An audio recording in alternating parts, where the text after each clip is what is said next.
जो वहां सेवा में थे, जो भोजन व्यवस्था में थे, जो जल व्यवस्था में थे, जो पार्किंग व्यवस्था में थे, जो भंडारी व्यवस्था में थे, जो मंच की व्यवस्था में थे, जो माइक की व्यवस्था में थे, उन लोगों पे ही आरोप लगाया गया। 950 लोग जो आरोपी बनाए गए हमारे लोग थे, 17 उसमें से नाबालिग थे। सोचिए आप, नाबालिग लोगों पर देशद्रोह लगा दिया गया। सोचिए आप, नेपाल के रहने वाले 21 लोग नेपाल की भक्त लोग थे, नेपाल के लोगों पर भी देशद्रोह लगा दिया गया। नेपाल के तो भारत से कोई लेना देना नहीं था, तो अतिथि थे, अतिथि देवो भव, उनकी तो नागरिकता भारत की नहीं है। जो जिस देश में रहता है उसी पर तो देशद्रोह लगेगा, क्या अतिथि पर, क्या परदेशी पर देशद्रोह लगेगा? बच्चों पर, नाबालिग बच्चों को मुझे नाबालिग प्रूव करने में 1 साल लग गया। सोचिए, 950 लोगों पर देशद्रोह लगाया गया। पहले 426 दर्ज हुई FIR बटा 14, फिर 427 बटा 14 दर्ज हुई। 428 बटा 14 में देशद्रोह की धाराएं घुसेड़ी गई, इंसर्ट की गई, ऊपर से राइटिंग की गई, अंदर लगाई गई। सब कुछ सामने आया है, सब कुछ ट्रायल में सामने आया है, सब कुछ ट्रायल में चल रहा है। और उसी आधार पर मैं धन्यवाद करता हूं honourable high court, Punjab and Haryana high court Chandigarh का, कि उन्होंने इस संबंध में न्याय हित में, जस्टिस के हित में, न्याय हित में आदेश किया है। और इस आदेश की वजह से आज सत्य जीता है। दोस्तों, रामपाल महाराज को लगभग 11 साल बाद कोर्ट से बड़ी राहत मिली है। देशद्रोह का मुकदमा उनसे हट गया। पहले भी कई मामले उन पे चल रहे थे जिन पे उन्हें पहले ही जमानत मिल चुकी थी, लेकिन अब देशद्रोह के मामले में भी जमानत मिल चुकी है। डॉक्टर AP सिंह जी हैं जिन्होंने पूरा केस लड़ा। बातचीत करेंगे। क्या कहेंगे डॉक्टर साहब, इतने संगीन आरोप, देशद्रोह का मुकदमा, उसके बाद बेल सही मान रहे इसको? क्योंकि मौतें तो हुई थी, लगभग 5-6 मौतें हुई थी। देखिए, देशद्रोह का केस बाद में साजिश षड्यंत्र के तहत लगाया गया। पहले FIR दर्ज हुई 426, फिर दर्ज हुई 427, फिर दर्ज हुई 428। इन फाइलों में ये सब कुछ यहाँ दर्ज है, सब कुछ इसमें लिखा हुआ है इन फाइलों में। इसमें जिस तरह से किया गया, ये पूरी तरह से झूठ था, षड्यंत्र था, साजिश थी, और साजिश और षड्यंत्र के तहत ये किया गया था। सरकार बदली थी उस समय।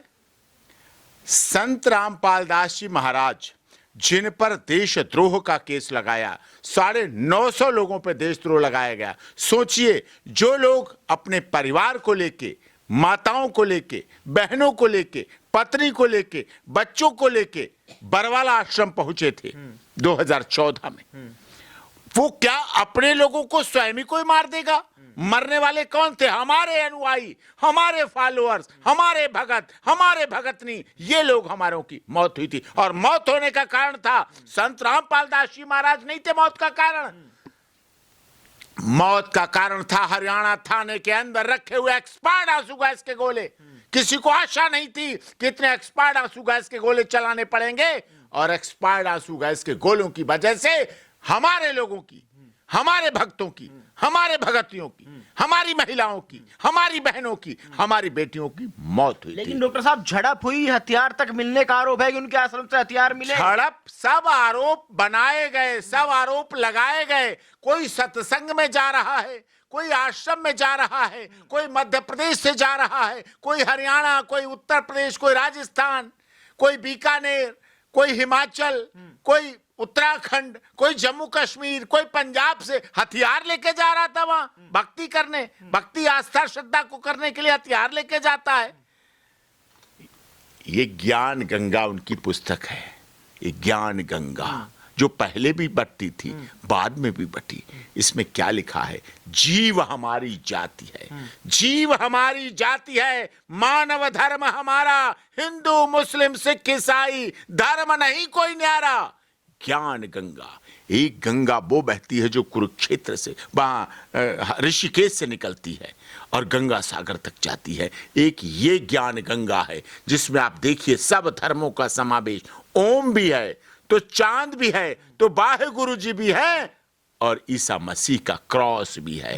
ये सभ्यता है संत रामपाल दास जी महाराज की। और इसमें जिस तरह से सारी ज्ञान गंगा में बताया गया, सब कुछ व्यवहारिक रूप से, हाँ पाखंड नहीं है, हाँ झूठ नहीं है, हाँ साजिश नहीं है, षड्यंत्र नहीं है, दिखावा नहीं है। ये मार्ग था बदलाव का, जो लोगों को कुछ को पच नहीं रहा था, जिसकी वजह से सोची समझी शालित के जो संत रामपाल दास जी महाराज कई दिनों से अंदर हॉस्पिटलाइज थे, बीमार थे, दवा ले रहे थे, लिक्विड ले रहे थे, दलिया ले रहे थे, उन पर देशद्रोह का आरोप लगाया गया। जिन्होंने राष्ट्र के लिए, देश के लिए, समाज के लिए, हिंदुस्तान के लिए, मानव धर्म के लिए कार्य किया, उन पर देशद्रोह, तो उन मौत पर कैसे हुई डॉक्टर साहब? उनको इंसाफ कैसे मिलेगा? मौत तो हुई ना वहां पे। मौत कोई अपने लोगों को ही मार देगा क्या? जो वहां सेवा में थे, जो भोजन व्यवस्था में थे, जो जल व्यवस्था में थे, जो पार्किंग व्यवस्था में थे, जो भंडारी व्यवस्था में थे, जो मंच की व्यवस्था में थे, जो माइक की व्यवस्था में थे, उन लोगों पे ही आरोप लगाया गया। 950 लोग जो आरोपी बनाए गए हमारे लोग थे, 17 उसमें से नाबालिग थे। सोचिए आप, नाबालिग लोगों पर देशद्रोह लगा दिया गया। सोचिए आप, नेपाल के रहने वाले 21 लोग नेपाल की भक्त लोग थे, नेपाल के लोगों पर भी देशद्रोह लगा दिया गया। नेपाल के तो भारत से कोई लेना देना नहीं था, नहीं तो अतिथि थे, अतिथि देवो भव, उनकी तो नागरिकता भारत की नहीं है। जो जिस देश में रहता है उसी पर तो देशद्रोह लगेगा, क्या अतिथि पर, क्या परदेशी पर देशद्रोह लगेगा? बच्चों पर, नाबालिग बच्चों को मुझे नाबालिग प्रूव करने में 1 साल लग गया। सोचिए, 950 लोगों पर देशद्रोह लगाया गया। पहले 426 दर्ज हुई FIR बटा 14, फिर 427 बटा 14 दर्ज हुई, 428 बटा 14 में देशद्रोह की धाराएं घुसेड़ी गई, इंसर्ट की गई, ऊपर से राइटिंग की गई, अंदर लगाई गई। सब कुछ सामने आया है, सब कुछ ट्रायल में सामने आया है, सब कुछ ट्रायल में चल रहा है। और उसी आधार पर मैं धन्यवाद करता हूं honourable high court, Punjab and Haryana high court Chandigarh का, कि उन्होंने इस संबंध में न्याय हित में, जस्टिस के हित में, न्याय हित में आदेश किया है। और इस आदेश की वजह से आज सत्य जीता है। जो हमने 14, 15, 16, 17, 18 में 7 केस बाइज्जत बरी कराए थे, 7 के हमारे सिलेंडर हम ही पे एसेंशियल एकमोडिटीज के तहत केस दर्ज हो रहा है, हमारा राशन हम ही पे केस दर्ज हो रहा है, हमारी गाड़ियां हम ही पे केस दर्ज हो रहा है। ऐसे केसों की लाइन लगाई, 8 के 8 केस बाइज्जत बरी हुए संत रामपाल दास जी के महाराज। अवमानना का भी आरोप है उन पे, वो भी केस थे कि उन्होंने कई बार कोर्ट का अपमान किया, कोर्ट ने उनको बुलाया, उन्होंने ठेंगा दिखाया, कोर्ट में गए नहीं। कोर्ट में आरोप लगा, जो व्यक्ति बीमार है, जिसको डॉक्टर कह रहे हैं आप रेस्ट कीजिए, आप कहीं नहीं जा सकते, वो कैसे चला जाए? कैसे उनके अनुयायी जाने चाहिए? कैसे? वो कोर्ट ने उस समय लगा दिया कंटेम्प्ट ऑफ कोर्ट। उसके बाद ऑनरेबल कोर्ट ने भी देखा, ऑनरेबल हाई कोर्ट ने भी देखा, हिसार की भी माननीय अदालत ने देखा कि किस तरह से संत रामपाल दास जी ने, जब पिछले वर्ष बाढ़ आई थी, हरियाणा, हिमाचल से लेकर राजस्थान तक लोगों के, किसानों के खेतों में पानी भरा था, भूख से मरने लगे थे, तो संत रामपाल दास जी जैसा भगवान प्रकट होता है और अपने अनुयायियों, अपने फॉलोअर से कहता है पाइप लगाओ। इंसान है डॉक्टर साहब, आप भगवान कह रहे हैं, आप भगवान कह रहे हैं। बता रहा हूं, मैं वही बता रहा हूं, कैसे भगवान, इंसान कैसे भगवान बनते हैं, यही बता रहा हूं। अपने कार्यों से, अपनी योजनाओं से, देश हित से, कल्याण, जो उन्होंने कार्य किए, वो कार्य उन्होंने बाढ़ पीड़ितों के लिए किए। अन्नपूर्णा योजना किसी व्यापारी ने नहीं की, हर भूखे को अन्न, हर भूखे के घर में राशन, हर भूखे के घर में रोटी, हर भूखे के घर में अन्न पूर्ण योजना इस बात को दर्शाती है। इलाज के लिए डॉक्टरों की टीम बनाई गई, डॉक्टरों की टीम निःशुल्क इलाज करती है। शिक्षा के क्षेत्र में काम किया गया, रोजगार के क्षेत्र में काम किया गया, अंधविश्वास ढकोसला हटाने के लिए संत रामपाल दास जी के अनुयायियों ने काम किया। जब खेत पानी से भरे हुए थे, कई सीजन तक हटने का पानी का नहीं था, उन्होंने पंप लगा के, पाइप लगा के, बोरिंग लगा के, डीजल लगा के, इंजन लगा के पानी को निकालने का काम किया, खेतों को सही करने का काम किया, किसानों के लिए काम। क्या किसान में कोई जाति होती है? क्या किसान में कोई धर्म होता है? पूरे पूरे गांव के लोगों के लिए काम करना, उन्होंने जाति, धर्म, क्षेत्र, भाषा और संप्रदाय से ऊपर उठकर काम किया, जो पूरी दुनिया में देखा। लोगों के भगवान कहने से नहीं होता है, जब कोई व्यक्ति ऐसे काम करता है अपने महान कार्यों की वजह से, उसे भगवान लोग मानने लगते हैं। संत रामपाल दास जी को भी आज के युग का व्यक्ति नहीं, भगवान माना जा रहा है कि उन्होंने मानवता, भाईचारा और परोपकार के लिए हद से बाहर रह के काम किया। मैं कितनी बार हिसार जेल जाता था, सेंट्रल जेल। संत रामपाल दास जी ने कभी यह नहीं मुझसे पूछा कि मेरी बेल कब होगी। संत रामपाल दास जी ने मुझसे कभी यह नहीं पूछा कब बाइज्जत बरी होऊंगा, कभी नहीं पूछा। उन्होंने पूछा महिलाओं की सुरक्षा कैसे होगी, बेटियों की शिक्षा कैसे होगी, बच्चों का भविष्य कैसे होगा, लोगों में मानवता भाईचारा कैसे बढ़ेगा। जो आज दुनिया कहती है वसुधैव कुटुंबकम, मानवता भाईचारे की बात, वो जीव हमारी जाति है और मानव धर्म हमारा, संत रामपाल दास जी वर्षों पहले कह चुके हैं और सबको किताब पहुंचाने का काम किया। हर घर में आज एक किताब जब पहुंची आरोप हुई। लगे तो जब आरोप लगे क्या पुलिस अपना पक्ष मौजूदगी के साथ नहीं रख पाई कोर्ट में?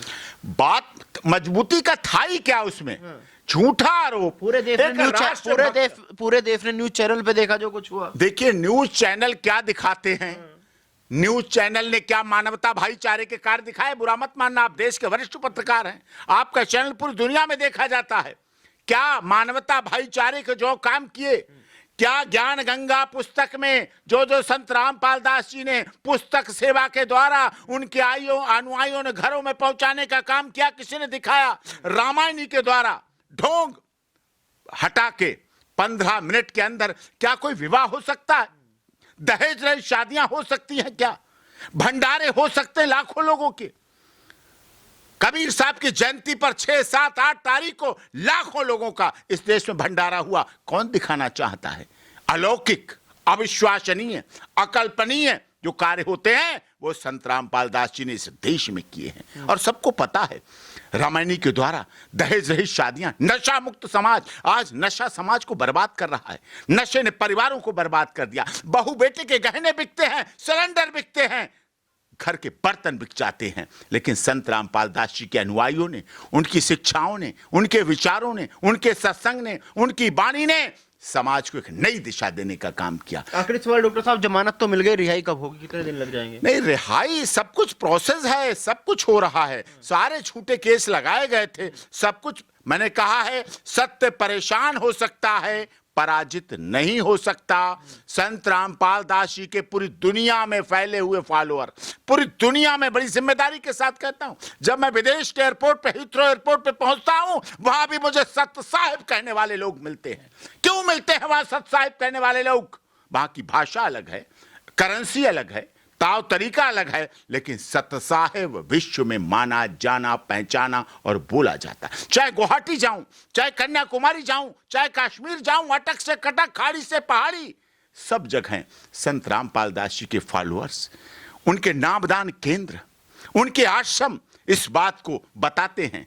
ये ज्ञान गंगा केवल हिंदी में नहीं है, ये हिंदी में भी है, ये इंग्लिश में भी है, ये कन्नड़ में भी है, ये मलयालम में भी है, ये पंजाबी में भी है, ये असमी में भी है, ये गुजराती में भी है। इसका मतलब दुनिया की सबसे अधिक पढ़ी जाने वाली पुस्तक ज्ञान गंगा है, जो संत रामपाल दास जी के अनुयायी पुस्तक सेवा में बांटते हैं, फ्री ऑफ कॉस्ट देते हैं। इस पर आपको कहीं पैसे नहीं पड़े मिलेंगे, आपको कहीं मूल्य नहीं मिलेगा।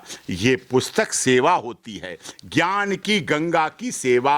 और इसमें क्या है, यहाँ संत पूर्ण ब्रह्म कबीर साहब बैठे हैं, उनके नीचे ये बैठे हैं संत रामपाल दास जी महाराज। लोग इसको गलत कहते हैं, लोग इन भावनाओं को गलत कहते हैं। इससे क्या है, ये भावनाएं सबको पता हैं, सबको पता हैं और दिखती हैं और ये माना जाता है और सब ने समझ लिया है। अब माननीय अदालत के सामने भी बात आ गई है, समाज में भी बात आ गई है, देश में भी बात आ गई है कि किस तरह से संत रामपाल दास जी महाराज ने मानवता भाईचारा, मानव धर्म जो सत्य था, सत्य है और रहेगा के लिए जो कार्य किया, वो दुनिया में अलौकिक है। ना कोई दूसरा ऐसा कार्य कर पाया और ना कर पाएगा।